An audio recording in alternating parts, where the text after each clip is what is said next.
Hello दोस्तों, आप सभी को हमारे यूट्यूब चैनल अभिनव क्लासेस में मोस्ट वेलकम है दोस्तों। तो दोस्तों ये वीडियो है बिहार दरोगा प्रैक्टिस सेट नंबर दोस्तों 90 नंबर का, यानी 90 नंबर का प्रैक्टिस सेट है दोस्तों। इससे पहले दोस्तों 89 प्रैक्टिस सेट आप लोगों को दे चुके हैं। अगर आपने इस वीडियो इंपॉर्टेंट वीडियो का सीरीज नहीं देखे हैं दोस्तों, तो इस वीडियो के डिस्क्रिप्शन में लिंक होगा, वहाँ पे जाके आप देख सकते हैं दोस्तों। इसमें इंपॉर्टेंट 50 क्वेश्चन आंसर जो है कि MCQ बेस इसमें डिस्कस करते हैं, जो कि एग्जाम ओरिएंटेड क्वेश्चन है। इसमें 50 में जो होता है आपका, इसमें GS, इसके बाद आपका GK, इसके बाद अच्छा खासी करंट का भी पार्ट्स इसमें शामिल करते हैं। और ये जो दोस्तों ये ऐसे क्वेश्चन है, एग्जाम में बहुत ऐसे क्वेश्चन है जो कि रिपीटेड है, और बहुत ऐसे नए क्वेश्चन भी मैं शामिल किया हूँ। अगर आप बिहार दरोगा की तैयारी कर रहे हैं दोस्तों, तो ये वीडियो को फुल वॉच कीजिएगा, जरा सा भी स्किप नहीं कीजिए, क्योंकि ये वीडियो आपके लिए इंपॉर्टेंट है। तो पहला क्वेश्चन दोस्तों स्क्रीन पे आ गया है, और क्वेश्चन में पूछा जा रहा है कि संविधान सभा की संघ संविधान समिति का अध्यक्ष कौन था। यहाँ पे ध्यान रखिएगा, संघ संविधान समिति का अध्यक्ष कौन था, ये पूछा जा रहा है। तो इस क्वेश्चन का जो राइट आंसर है, जो संघ संविधान समिति का अध्यक्ष था, ये दोस्तों पंडित जवाहरलाल नेहरू था। तो ऑप्शन यहाँ से सी सही होगा। बढ़ते हैं 2 नंबर क्वेश्चन पर। नेक्स्ट क्वेश्चन दोस्तों स्क्रीन पे आ गया है, और 2 नंबर का क्वेश्चन है, किसने ऑल इंडिया मुस्लिम लीग की स्थापना की थी। ऑल इंडिया मुस्लिम लीग की जो स्थापना किया गया था, किसके द्वारा किया गया था दोस्तों, ये किया गया था नवाब सलीम उल्लाह खान के द्वारा। किसके द्वारा किया गया था, नवाब सलीम उल्लाह खान के द्वारा, यानी डी ऑप्शन सही है दोस्तों। वीडियो में आगे बढ़ने से पहले दोस्तों, आप अगर हमारे चैनल पे पहली बार आए हैं तो चैनल को सब्सक्राइब करके बेल आइकन प्रेस कर लीजिएगा, और ऑल करके प्रेस करिए, ताकि जो भी नोटिफिकेशन आप मेरे वीडियो का आए, इंपॉर्टेंट वीडियो का, तो आपसे मिस ना हो, और वो वीडियो को आप फुल वॉच करें तो दोस्तों।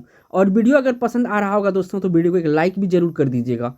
तो यहाँ पे 3 नंबर क्वेश्चन पर चलेंगे दोस्तों। नेक्स्ट क्वेश्चन दोस्तों स्क्रीन पे आ गया है, और 3 नंबर का क्वेश्चन है, 1906 में मुस्लिम लीग की स्थापना कहाँ हुई थी।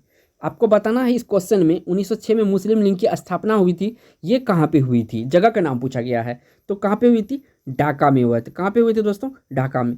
ढाका जो है दोस्तों अभी वर्तमान में ये बांग्लादेश का जो है कि राजधानी है, तो इसको भी आप याद रखिएगा दोस्तों। और उस समय ये अविभाजित भारत का ये पार्ट था ढाका। तो अभी लेकिन वर्तमान में ये जो है आपका बांग्लादेश की राजधानी है। बढ़ते हैं 4 नंबर क्वेश्चन पर। नेक्स्ट क्वेश्चन दोस्तों स्क्रीन पे आ गया है, और ये 4 नंबर का क्वेश्चन है दोस्तों। और 4 नंबर के क्वेश्चन में पूछा गया, भोजपुरी का शेक्सपियर किसे कहा जाता है। तो भोजपुरी का शेक्सपियर किसे कहा जाता है दोस्तों, अरे बहुत इजी क्वेश्चन है। आप सभी अगर बिहार जीके की तैयारी किए होंगे तो आप सभी को पता होगा दोस्तों। तो देखिए, अगर हम बात करते हैं भोजपुरी का शेक्सपियर, तो ये कहा जाता है दोस्तों भिखारी ठाकुर। किसको कहा जाता है, भिखारी ठाकुर को भोजपुरी का शेक्सपियर कहा जाता है। बढ़ते हैं 5 नंबर क्वेश्चन पर। नेक्स्ट क्वेश्चन दोस्तों स्क्रीन पे आ गया है, और 5 नंबर का क्वेश्चन है। क्वेश्चन में पूछा गया आपसे, शक विजेता किसे कहा जाता है, यानी कि शक विजेता किसे, यानी शकों पर जो विजेता प्राप्त कर लिया था उसे शक विजेता कहा जाता है। इन ऑप्शन में किसको कहा जाता है दोस्तों, तो ये कहा जाता है चंद्रगुप्त द्वितीय को। चंद्रगुप्त द्वितीय जो है कि शकों पे विजय प्राप्त किया था, उनको हरा दिया था, इसी कारण से इसे शक विजेता भी कहा जाता है। बढ़ते हैं 6 नंबर क्वेश्चन पर। नेक्स्ट क्वेश्चन दोस्तों इसमें पूछा गया है आपसे, नालंदा 6 नंबर में, नालंदा विश्वविद्यालय का विनाश का क्या कारण था। यहाँ देखिए दोस्तों, यहाँ पे शासक का नाम दिया हुआ है। तो देखिए, इसका जो मेन विनाश का कारण था मुसलमान था, क्योंकि इस पे जितने भी हमला किया गया था जिसके द्वारा दोस्तों, तो वो यहाँ पे सारे यहाँ पे ग्रंथ वगैरह का पढ़ाई कराया जाता था, और वहाँ पे जो है कि मुसलमान जो है इसके खिलाफ था। तो इसी कारण से इन लोगों ने वहाँ का विनाश कर दिया। बढ़ते हैं 7 नंबर क्वेश्चन पर। नेक्स्ट क्वेश्चन दोस्तों इसमें पूछा गया आपसे 7 नंबर में, बिहार विद्यापीठ के प्रथम कुलपति कौन थे। बिहार विद्यापीठ के प्रथम कुलपति कौन थे दोस्तों। तो देखिए दोस्तों, इसका जो प्रथम कुलपति था वो था मजहर उल हक। बिहार विद्यापीठ के प्रथम कुलपति कौन थे, मजहर उल हक थे, यानी सी ऑप्शन सही है। बढ़ते हैं 8 नंबर क्वेश्चन पर। नेक्स्ट क्वेश्चन दोस्तों इसमें पूछा गया आपसे 8 नंबर में, महंत राम शरण दास पुस्तकालय कहाँ स्थित है। महंत राम शरण दास पुस्तकालय कहाँ स्थित है। तो दोस्तों ये जो आपका स्थित है, ये समस्तीपुर में स्थित है, महंत रामदास पुस्तकालय। तो ऑप्शन यहाँ से आपको समस्तीपुर याद रखना। बढ़ते हैं 9 नंबर क्वेश्चन पर। नेक्स्ट क्वेश्चन दोस्तों इसमें पूछा गया 9 नंबर में, सर्वप्रथम मानव ने किस धातु का उपयोग किया था, यानी सबसे पहले किस धातु का प्रयोग में लाया था, ये बताना है आपको। तो सबसे पहले मानव के द्वारा तांबा यानी कि कॉपर प्रयोग में लाया गया था। तो सी ऑप्शन सही है दोस्तों। बढ़ते हैं 10 नंबर क्वेश्चन पर।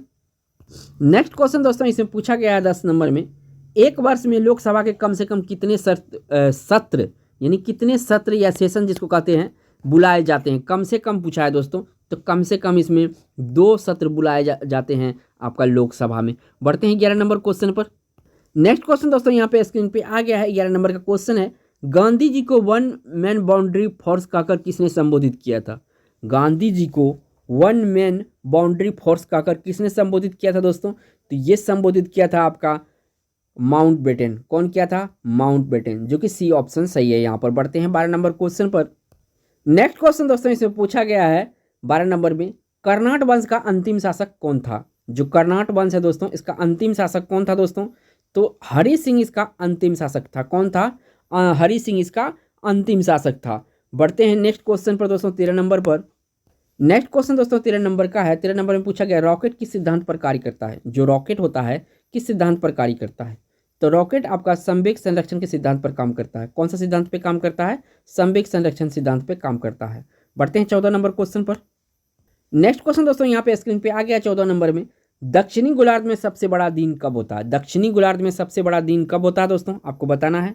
तो देखिए, दक्षिणी गोलार्ध में सबसे बड़ा दिन जो होता है 22 दिसंबर को होता है। कब होता है? 22 दिसंबर को। आपको बताना है दोस्तों, उत्तरी गोलार्ध में सबसे बड़ा दिन कब होता है? आपको उत्तरी गोलार्ध के बारे में बताना है दोस्तों कि उत्तरी गोलार्ध में, कमेंट में बताइए कि उत्तरी गोलार्ध में जो है सबसे बड़ा दिन कब होता है। बढ़ते हैं 15 नंबर क्वेश्चन पर। नेक्स्ट क्वेश्चन दोस्तों स्क्रीन पे आ गया है, 15 नंबर का क्वेश्चन है, हर्षवर्धन के काल में भारत की यात्रा करने करने वाले चीन यात्री थे। कौन थे ये चीन यात्री? किसके समय में? हर्षवर्धन के समय में दोस्तों। तो याद रखिएगा, हर्षवर्धन के समय में। तो उस समय दोस्तों ह्वेनसांग आए थे भारत। कौन आए थे? ह्वेनसांग भारत आए थे। बढ़ते हैं 16 नंबर क्वेश्चन पर। नेक्स्ट क्वेश्चन दोस्तों यहाँ पे स्क्रीन पे आ गया 16 नंबर में, the man who divided India पुस्तक के लेखक कौन थे? द मैन हु डिवाइडेड पुस्तक के लेखक कौन थे दोस्तों? The man who divided India पुस्तक के लेखक कौन थे दोस्तों? तो ये थे रफीक जकारिया। कौन थे दोस्तों? The man who divided India पुस्तक के लेखक तो रफीक जकारिया है। बढ़ते हैं नेक्स्ट 17 नंबर क्वेश्चन पर। नेक्स्ट क्वेश्चन दोस्तों यहाँ पे पूछा गया 17 नंबर में, स्वराज आंदोलन किसने प्रारंभ किया था? देखिए दोस्तों, इस क्वेश्चन में थोड़ा आपको कन्फ्यूजन हो गया होगा। देखिए, जो स्वराज आंदोलन था ये दोस्तों दो लोगों के लिए चलाया गया था। ये देखिए, एक तो बाल गंगाधर तिलक के और ये एनी बेसेंट के, लेकिन यहाँ ऑप्शन में दोनों हैं और कोई ऑप्शन इस तरह का है नहीं कि दोनों सही है। तो यहाँ पे देखिए, सबसे पहले तो एनी बेसेंट इस आंदोलन को शुरुआत किया था। तो यहाँ पे आपको बाल गंगाधर तिलक नहीं करना है दोस्तों। तो यहाँ पे जो है आपको कौन सा ऑप्शन टिक करना है? तो श्रीमती एनी बेसेंट, क्योंकि देखिए टाइम को पैरिटी देंगे तो श्रीमती एनी बेसेंट सब पहले जो है कि स्वराज आंदोलन चालू किया गया था। अगर यहाँ पे श्री एनी बेसेंट नहीं होता, बाल गंगाधर तिलक था, कोई ऑप्शन होता तो बाल गंगाधर, या ऑप्शन सी में ऐसा होता कि इनमें से दोनों, तो यहाँ पे सी करते। इस तरह का अगर कोई क्वेश्चन आपके पास आ जाए, इस क्वेश्चन आ जाए तो इस तरह से आपको करना चाहिए। बढ़ते हैं 18 नंबर क्वेश्चन पर। नेक्स्ट क्वेश्चन दोस्तों इसमें पूछा गया 18 नंबर में, भारत के किस प्रांत में सर्वप्रथम साम्यवादी की स्थापना हुई थी? या भारत के किस राज्य में पहले साम्यवादी की स्थापना हुई थी दोस्तों? तो ये हुआ था कहाँ पे? केरल में। ऑप्शन यहाँ से केरल आपको याद रखना है, साम्यवादी केरल। बढ़ते हैं नेक्स्ट क्वेश्चन पर। नेक्स्ट क्वेश्चन दोस्तों स्क्रीन पे आ गया है और 19 नंबर का क्वेश्चन है। इस तरह के क्वेश्चन अक्सर एग्जाम में पूछे जाते हैं। तरल अवस्था में पाए जाने वाले धातु कौन सा है? तरल अवस्था में पाए जाने वाले अधातु कौन सा है? तो देखिए दोस्तों, यहाँ पे ब्रोमीन है। कौन सा है? ब्रोमीन। अगर दोस्तों आपसे तरल अवस्था में धातु पूछा जाए तो दोस्तों आपको पारा याद रखना है। कौन सा? पारा याद रखना है। अगर अधातु पूछे ब्रोमीन, धातु पूछे तो पारा, क्योंकि ये लिक्विड फॉर्म में आ जाते हैं। पढ़ते हैं नेक्स्ट क्वेश्चन पर। नेक्स्ट क्वेश्चन दोस्तों स्क्रीन पे आ गया है 20 नंबर में, मुजफ्फरपुर के जेल में बंद कैदियों कौन सा विद्रोह किया था? मुजफ्फरपुर के जेल में बंद कैदियों ने कौन सा विद्रोह किया था? तो दोस्तों वो किया था लोटा विद्रोह। कौन सा विद्रोह किया था? लोटा विद्रोह किया था। मुजफ्फरपुर के जेल में बंद कैदियों ने जो विद्रोह किया था वो था लोटा विद्रोह। बढ़ते हैं नेक्स्ट 21 नंबर क्वेश्चन पर। नेक्स्ट क्वेश्चन दोस्तों स्क्रीन पे आ गया है 21 नंबर का क्वेश्चन है, एक जनजाति को सरहुल त्योहार मनाती है वो कौन थी? यानी कि यहाँ पे कौन है दोस्तों? अभी भी मनाया जा रहा है सरहुल पर्व। तो दोस्तों ये जो जनजाति है मुंडा जनजाति। कौन सा दोस्तों? मुंडा जनजाति। बढ़ते हैं 22 नंबर क्वेश्चन पर दोस्तों। नेक्स्ट क्वेश्चन दोस्तों यहाँ पे आ गया है 22 नंबर का क्वेश्चन है दोस्तों। 22 नंबर क्वेश्चन में पूछा, महमूद गजनबी का दरबारी इतिहासकार कौन था? जो महमूद गजनबी था दोस्तों, इसके दरबारी इतिहासकार कौन था दोस्तों? तो ये उतबी था। कौन था दोस्तों? उतबी इसका दरबारी इतिहासकार था। याद ये रखना है दोस्तों, क्योंकि ये इंपॉर्टेंट क्वेश्चन है, अक्सर ये बिहार दरोगा में रिपीट हो रहा है ये उतबी वाला। बढ़ते हैं 23 नंबर क्वेश्चन पर। नेक्स्ट क्वेश्चन दोस्तों स्क्रीन पे आ गया है और 23 नंबर का क्वेश्चन है दोस्तों। ये से पूछा कि कपास का प्रमुख घटक कौन सा है? तो देखिए, कपास का प्रमुख घटक सेल्यूलोज होता है। देखिए दोस्तों, कपास जो है आपका काली मिट्टी उपयुक्त मानी जाती है, अच्छे सबसे जो काली मिट्टी है सबसे उपयुक्त मानी जाती है, इसको याद रखना है। ये भी एग्जाम में पूछा जाता है, किसको कपासी मिट्टी कहा जाता है, तो काली मिट्टी को कपासी मिट्टी कहा जाता है, क्योंकि यहाँ पे कपास की खेती और पैदावार जो है हाई होता है, तो इसी कारण से काली मिट्टी को कपासी मिट्टी भी कहा जाता है। बढ़ते हैं 24 नंबर क्वेश्चन पर। नेक्स्ट क्वेश्चन दोस्तों स्क्रीन पे आ गया है और ये 24 नंबर का क्वेश्चन है, भारत में मानव का सर्वप्रथम साक्ष्य कहाँ से मिला है। भारत में मानव का साक्ष्य जो हम लोग हैं, इसका साक्ष्य सबसे पहले कहाँ मिला है दोस्तों, ये आपको बताना है। तो ये मिला है दोस्तों नर्मदा घाटी में। कहाँ मिला है, नर्मदा घाटी में। बढ़ते हैं 25 नंबर क्वेश्चन पर। नेक्स्ट क्वेश्चन दोस्तों इसमें पूछा गया है 25 नंबर का, भारत के किस राज्य में सर्वाधिक कॉफी उत्पादन होता है। यानी कॉफी का बात चल रहा है दोस्तों, तो कॉफी उत्पादन के बारे में आपको बताना है दोस्तों, सबसे ज़्यादा कॉफी कहाँ पे उत्पादन होता है, किस राज्य में, तो ये दोस्तों कर्नाटक में। कहाँ पे दोस्तों, कर्नाटक में। और जो कर्नाटक की राजधानी है दोस्तों बंगलोर है। अब यहाँ पे एक और दोस्तों आपको याद रखना है, यहाँ से तो आप सभी को पता होना चाहिए, जो चाय है ना, चाय, तो ये आपका असम जो है इसमें अव्वल स्थान यानी प्रथम स्थान है भारत में, तो इसको भी याद रखिएगा। बढ़ते हैं 26 नंबर क्वेश्चन पर। नेक्स्ट क्वेश्चन दोस्तों, क्वेश्चन बहुत छोटा है लेकिन इंपॉर्टेंट है, थोड़ा सा ट्रिकी क्वेश्चन है 26 नंबर का। भारत में राजनीतिक सत्ता का प्रमुख स्रोत कौन सा है। भारत में राजनीतिक सत्ता का प्रमुख स्रोत कौन सा है, ऑप्शन को ध्यान से पढ़िएगा तो कन्फ्यूजन ही कन्फ्यूजन है। देखिए दोस्तों, सत्ता का प्रमुख स्रोत जो है यहाँ पे जनता होता है, क्योंकि हमारे सत्ता जो सरकार होता है ज़्यादातर जनता के द्वारा ही सेलेक्ट किए जाते हैं, और प्रजातंत्र है, यहाँ जनता ही जनार्दन है, तो ए ऑप्शन सही है। बढ़ते हैं 27 नंबर क्वेश्चन पर। नेक्स्ट क्वेश्चन दोस्तों, ये भी क्वेश्चन देखने में छोटा लगता है लेकिन बहुत ही इंपॉर्टेंट है, और ये रिपीट क्वेश्चन है दोस्तों, इसको आर मार्क में कर देता हूँ। जनसंख्या का महान विभाजक वर्ष किसको कहा जाता है। जनसंख्या का महान विभाजक वर्ष किसको कहा जाता है दोस्तों, तो ये कहा जाता है 1921 को। किसको कहा जाता है, 1921 वर्ष जो है दोस्तों, इसको जनसंख्या का विभाजक वर्ष कहा गया है भारत में। बढ़ते हैं दोस्तों नेक्स्ट 28 नंबर क्वेश्चन पर। नेक्स्ट क्वेश्चन दोस्तों स्क्रीन पे आ गया है, 28 नंबर का क्वेश्चन है, कौन कांग्रेस समाजवादी दल का प्रमुख नेता था। कौन कांग्रेस समाजवादी दल का प्रमुख नेता था दोस्तों, तो इसमें आचार्य नरेंद्र देव जो है दोस्तों, ये समाजवादी दल का प्रमुख नेता था, तो यानी डी ऑप्शन आपको यहाँ पे याद रखना। बढ़ते हैं नेक्स्ट क्वेश्चन पर। नेक्स्ट क्वेश्चन दोस्तों इसमें पूछा गया आपसे 29 नंबर में, किस भारतीय नेता ने खिलाफत आंदोलन का समर्थन नहीं किया था। पहले जो किया था उनको हम सेलेक्ट कर लेते हैं दोस्तों, इस तरह के क्वेश्चन को आपको इसी टाइप से बनाना है। पंडित जवाहरलाल नेहरू, इन्होंने समर्थन किया था। इसके बाद मोहम्मद अली जिन्ना, इन्होंने भी खिलाफत आंदोलन का समर्थन किया था। स्वामी श्रद्धानंद, इन्होंने भी किया था। तो यहाँ मदन मोहन मालवीय जो है दोस्तों, इन्होंने नहीं किया था, तो ऑप्शन आपको यहाँ से बी सेलेक्ट करना है। इस क्वेश्चन अगर ये नहीं है वाला क्वेश्चन आए, 4 ऑप्शन में व्यक्ति दिया रहे, तो आपको पहले जो है इस तरह के कन्फ्यूजन को दूर कर लेना चाहिए, इसके बाद ऑप्शन श्योर करना चाहिए। बढ़ते हैं 30 नंबर क्वेश्चन पर। नेक्स्ट क्वेश्चन दोस्तों इसमें पूछा गया आपसे 30 नंबर में, कौन सबसे पूर्वकालिक जैन ग्रंथ है। तो दोस्तों ये 14 पूर्व जो है दोस्तों, 14 पूर्व, ये आपका जैन धर्म का पूर्वकालिक ग्रंथ कहा जाता है, तो इसको याद रखना है डी को। बढ़ते हैं नेक्स्ट क्वेश्चन पर। नेक्स्ट क्वेश्चन दोस्तों इसमें पूछा गया आपसे 31 नंबर में, नटराज का प्रसिद्ध मूर्ति किस कला का उदाहरण है। नटराज का जो प्रसिद्ध मूर्ति है दोस्तों, भगवान शिव के द्वारा दिखाया गया है, तो वो किस कला का उदाहरण है दोस्तों। आप सभी देखे होंगे इस तरह के मूर्ति, फोटो में भी मूर्ति बना हुआ भी, तो ये चोल कला का उदाहरण है। किस कला का उदाहरण है, चोल कला का उदाहरण है। बढ़ते हैं 32 नंबर क्वेश्चन पर। नेक्स्ट क्वेश्चन दोस्तों इसमें पूछा गया आपसे 32 नंबर में, कौन सी नदी घाटी रिफ्ट से होकर बहती है।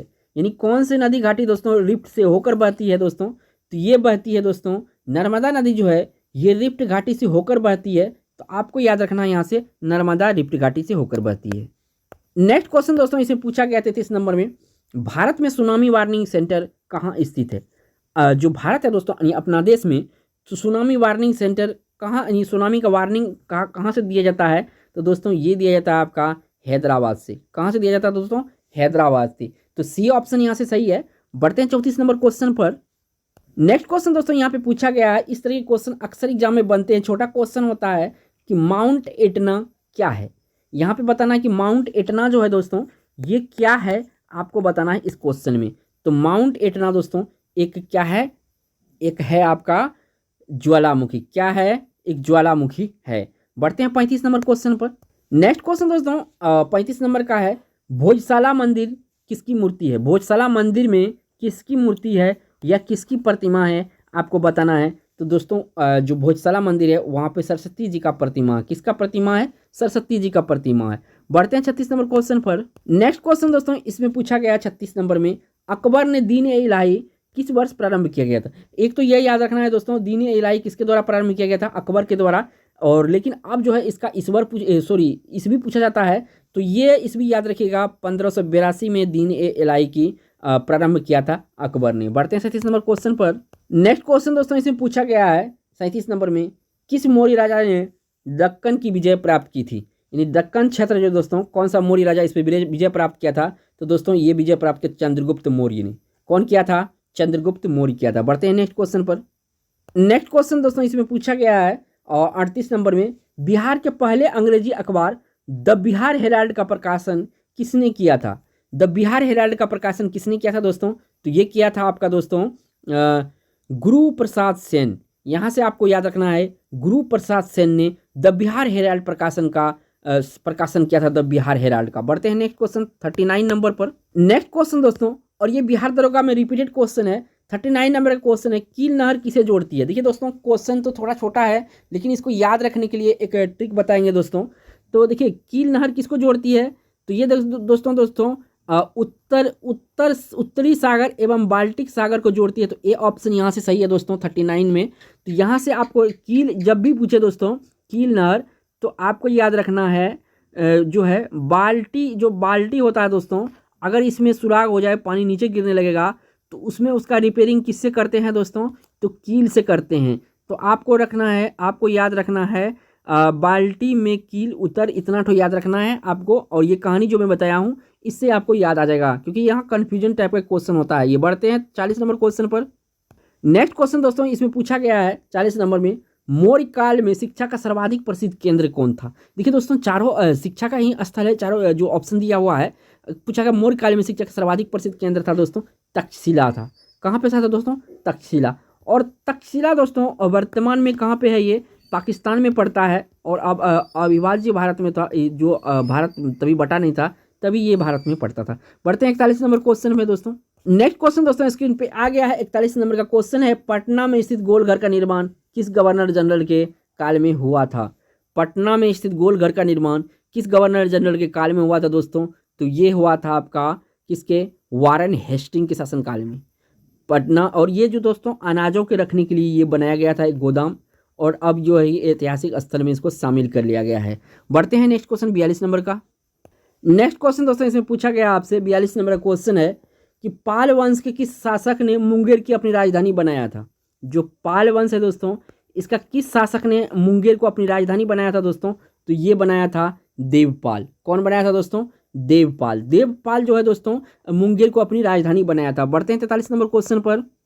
नेक्स्ट क्वेश्चन दोस्तों इसमें पूछा गया आपसे 43 नंबर में, पानीपत का द्वितीय युद्ध कब हुआ था। तो पानीपत का द्वितीय युद्ध जो हुआ था दोस्तों, देखिए यहाँ पे अब डेट भी पूछने लगा है, तो मैं डेट मेंशन कर दिया हूँ। पहले ईस्वी पूछा जाता है, जैसे जैसे एग्जाम को टफ किया जा रहा है दोस्तों, तो डेट भी पूछा जा रहा है। तो 5 नवंबर 1556 को, 5 नवंबर 1556 को। और जो फर्स्ट वार हुआ था 1526 में हुआ था क्या, पानीपत की प्रथम लड़ाई। बढ़ते हैं 44 नंबर क्वेश्चन पर। नेक्स्ट क्वेश्चन दोस्तों इसमें पूछा गया है 44 नंबर में, एक नाभिक के रिएक्टर में भारी जल का क्या कार्य होता है। एक नाभिक के रिएक्टर में भारी जल का क्या कार्य होता है। तो एक नाभिक के रिएक्टर में जो दोस्तों भारी जल का कार्य होता है, वो होता है आपका न्यूट्रॉन की गति को घटाना। क्या होता है, न्यूट्रॉनों की गति की जो होता है घटाने का काम कौन करता है, भारी जल करता है दोस्तों। अब भारी जल का जो केमिकल फार्मूला आता है DTO होता है। बढ़ते हैं नेक्स्ट क्वेश्चन 45 नंबर पर। नेक्स्ट क्वेश्चन दोस्तों इसमें पूछा गया 45 नंबर में, युद्ध जिसमें भारत और मुस्लिम की शक्ति की स्थापना हुई थी। युद्ध जिसमें भारत में मुस्लिम शक्ति की स्थापना हुई थी दोस्तों, तो ये कौन सा युद्ध में हुआ था, तो दोस्तों ये हुआ था तराइन का द्वितीय विश्व युद्ध में, तराइन का द्वितीय युद्ध में। और ये तराइन का द्वितीय युद्ध जो कब हुआ था, ये भी अक्सर पूछा जाता है, 1192 में हुआ था। और जो पहला युद्ध तराइन का हुआ था 1191 हुआ था। देखिए इन दो लोगों के बीच हुआ था, जो पृथ्वीराज था दोस्तों, पृथ्वीराज और महमूद गजनी के साथ हुआ था दोस्तों, गौरी। एक तरफ पृथ्वीराज था दोस्तों और दूसरा तरफ कौन था, गौरी था। कौन था, मोहम्मद गौरी। इन दोनों के बीच हुआ था। पहला में क्या हुआ था, पृथ्वीराज जीत गया था और इसे छोड़ दिया गया था और इसे आज़ाद कर दिया गया था, जाओ अपने घर जाओ। लेकिन दूसरा जो ये हुआ था दोस्तों, इसमें क्या हुआ था, तो इसमें मोहम्मद गौरी की जीत हो गई थी और पृथ्वीराज की हार हो गया था दोस्तों। और ये तभी से जो है कि यहाँ पे आपका मुस्लिम शक्ति की स्थापना हो गया अपने भारत में। बढ़ते हैं 46 नंबर क्वेश्चन पर। नेक्स्ट क्वेश्चन दोस्तों पूछा गया 46 नंबर में, कूका आंदोलन किसने संगठित किया था? कूका आंदोलन किसने संगठित किया? कूका आंदोलन किसने संगठित किया था दोस्तों? तो ये क्या था दोस्तों? गुरु रामदास। गुरु रामदास ने कूका आंदोलन को संगठित किया था, याद रखना आपको। बढ़ते 47 नंबर क्वेश्चन पर। नेक्स्ट क्वेश्चन दोस्तों यहाँ पे 47 नंबर में पूछा गया है, लाल रक्त कोशिका मुख्यतः बनी होती है, यानी आरबीसी मुख्यतः बनती है। कहाँ पे ये आरबीसी बनती है दोस्तों? तो ये बनती है अस्थि मज्जा में। कहाँ बनती है आरबीसी? अस्थि मज्जा में। बढ़ते हैं 48 नंबर क्वेश्चन पर। नेक्स्ट क्वेश्चन दोस्तों इसमें पूछा गया 48 नंबर में, एंजाइम सामान्य क्या है? एंजाइम सामान्य क्या है? तो एंजाइम जो दोस्तों ये प्रोटीन होता है। क्या होता है? प्रोटीन होता है। सी ऑप्शन सही है। बढ़ते हैं 49 नंबर क्वेश्चन पर। नेक्स्ट क्वेश्चन दोस्तों इसमें पूछा गया आपसे 49 नंबर में, बिहार में कुल पंचायत समितियों की संख्या कितनी है? बिहार में कुल पंचायत समितियों की संख्या कितनी है दोस्तों? इस तरह के भी क्वेश्चन आजकल पूछे जा रहे हैं, ट्रेंड हो गया है दोस्तों। तो कुल पंचायत समितियों की जो संख्या है दोस्तों 534 है। कितना है दोस्तों? 534 है। बढ़ते हैं इस वीडियो का लास्ट क्वेश्चन जो कि 50 नंबर का क्वेश्चन होगा। नेक्स्ट क्वेश्चन दोस्तों इसे पूछा गया 50 नंबर में, कौन सा एक क्षेत्र 1857 के विद्रोह से प्रभावित नहीं था? जो 1857 में विद्रोह हुआ था दोस्तों अंग्रेज के खिलाफ, इसमें कौन सा क्षेत्र प्रभावित नहीं था दोस्तों? तो ये जो आपका दोस्तों चित्तौड़ है, चित्तौड़ जो कि वर्तमान में अभी आपका कहाँ पे पड़ता है? राजस्थान में पड़ता है। ये प्रभावित नहीं था, यानी बी ऑप्शन सही है। और दोस्तों इस चैनल पे अगर पहली बार आए हैं तो चैनल को प्लीज़ सब्सक्राइब कर लीजिएगा और देखिए दोस्तों ऑल नोटिफिकेशन बेल पे प्रेस कर लीजिएगा ताकि सबसे पहले आपको एजुकेशनल हमारे चैनल का वीडियो मिल जाए। थैंक्स फॉर वॉचिंग दोस्तों।